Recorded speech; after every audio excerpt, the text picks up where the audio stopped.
Let's take a look at the powers of Congress. There are two types of powers. Enumerated powers are those that are specifically written into the Constitution. Congress has a number of enumerated powers. For example, Congress has the power to raise an army, and the Congress has the power to raise a navy. We know they can increase the size of the military. We know they can do this because it's specifically written into the Constitution.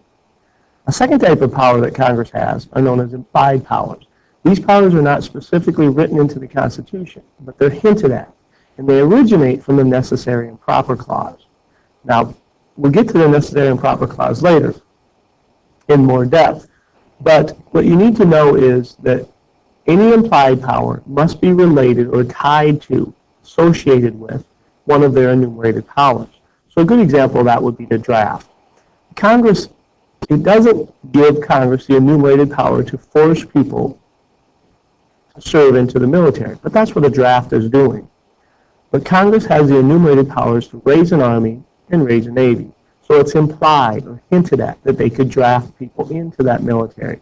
So the draft is an example of an implied power. Now, Congress has a number of money powers, and these are all enumerated powers. Congress has the power to tax. The tax must be uniform throughout the country, meaning they can't tax one area of the country more than another. But they have the power to raise revenue. They have the power to borrow money. These two together give Congress the power of the purse. They're the ones that spend the U.S. money. They borrow money if they need to. They tax and set those tax rates. It's not the president. The president may, when he's running for office, say, I will raise your taxes. They never say that. They will say, if you vote for me, I'll lower your taxes. But they don't have the power to do that. Only Congress has the power to raise or lower taxes. The president can request Congress to do that, but only Congress can tax. When we look at borrowing money, currently we're $17 trillion in debt. Certainly Congress deserves a lion's share of the blame for that because only Congress can borrow money. We'll talk about that on another day. Congress also has the power to regulate commerce. Now this is dealing with trade between the states, but really any kind of trade or commerce in the United States can be regulated by Congress. They also have some other ones. They set the rules for bankruptcy, also for citizenship, which I know is not dealing with money, but it's in the same line of the Constitution, so I put it here. They're the only ones that can coin money. Coining money is, making the dollar, minting money. So they only have U.S. dollars, U.S. coins. And they set the punishment for those who make fake money. Those are all federal laws. Congress also has a number of military powers. Military powers ensures that it is not one person that controls the military. Our founders were weary of giving too much military power to the president, because what if the president then uses that military power unjustly? Or giving the military themselves too much power, because again, then the military becomes almost like a power of itself. So they decided to give a lot of military powers to Congress, which ensures that its civilians has control over the military. So Congress is the one who can declare war, which is a pretty big military power. We haven't declared war many times in American history, not since World War II. Now, obviously, we've been at war.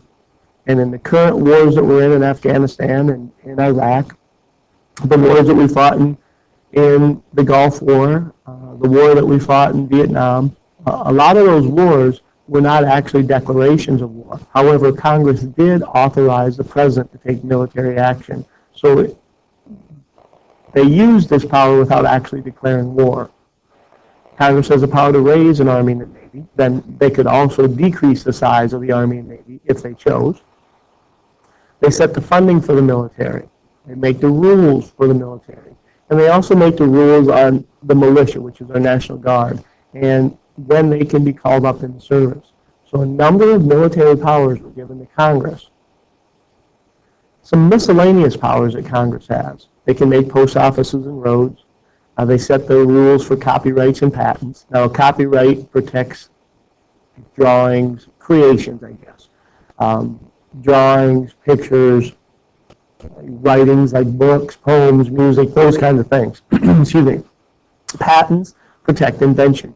The copyright and patent laws are all federal laws. They establish federal courts that are lesser than the Supreme Court. The Supreme Court is created in the Constitution, but Congress can make lesser courts, which is like our federal appeals courts, or appellate courts, or our federal district courts, or federal trial courts.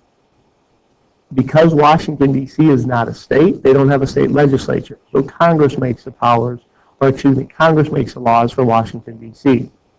And then the last power is the necessary and proper clause. Now, this one we briefly talked about before. But Congress can make all laws that are necessary and proper, but they have to be able to relate those powers to one of their enumerated powers. So Congress is often said to have the power of the purse. That's kind of a slang term, but what it means is that all taxing, spending, borrowing is done by Congress. Congress determines if we're going to spend money. Congress determines as a nation if we're going to borrow money.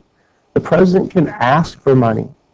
The president can ask for taxes to be raised or lowered, but only Congress has the authority to borrow the money, to raise or lower the taxes, to spend the money.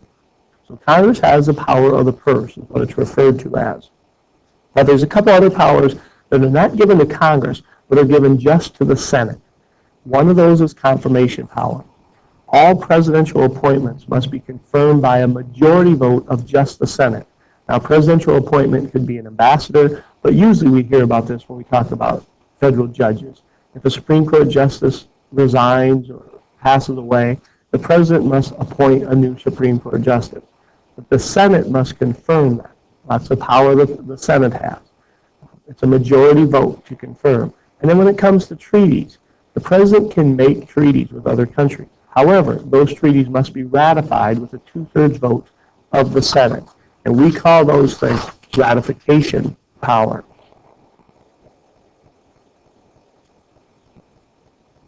As long as we're talking about things that Congress can do, let's look at impeachment also. The Constitution says that the president, the vice president, and civil officials, which really means federal judges, can be impeached. And it says what they can be impeached for. They can be impeached for treason, bribery, high crimes, which today in our legal system would be felonies, and misdemeanors. It doesn't say they will be impeached. It says they can be impeached, and only if they commit these types of crimes. So what does Congress do? Well, the role Congress plays in impeachment is the House of Representatives is the ones to vote to impeach. So if they believe a president or a judge or a vice president has committed an impeachable offense, they have to determine if they're going to impeach them. And if they vote with a majority vote to impeach, then essentially they've charged or indicted, let's say, the president. To be impeached does not mean you've been kicked out of office. President Clinton was impeached, but he wasn't convicted. To be impeached essentially means you've been charged with a crime. Then you need to be tried. And essentially that's what the jury does, or the Senate does. There's a trial that will be held. The Senate serves as a jury, and it takes a two-thirds vote to convict in an impeachment case. So when President Clinton was impeached, he was then tried, but he was not convicted. Okay, so to be impeached doesn't mean you've been kicked out of office. It means you've been charged with an impeachable offense, and then you have your right to a trial. If you are impeached and convicted, then the punishment is you could be kicked out of office. You could also be prevented from holding any other future political office. You cannot be sent to jail through an impeachment case. Now, that doesn't mean that you could never be jailed for this. You could be tried for that same crime in criminal court. Let's say that a president, beats up his children. He could be impeached for that, but he could also be charged in criminal court for assault or child abuse. It's not a violation of double jeopardy, if you understand double jeopardy, because it's not the same type of court. So in impeachment, Congress can kick somebody out of office if they commit treason, bribery, high crimes, or misdemeanors, but they can't send them to jail. That's a pretty quick summary of the powers of Congress.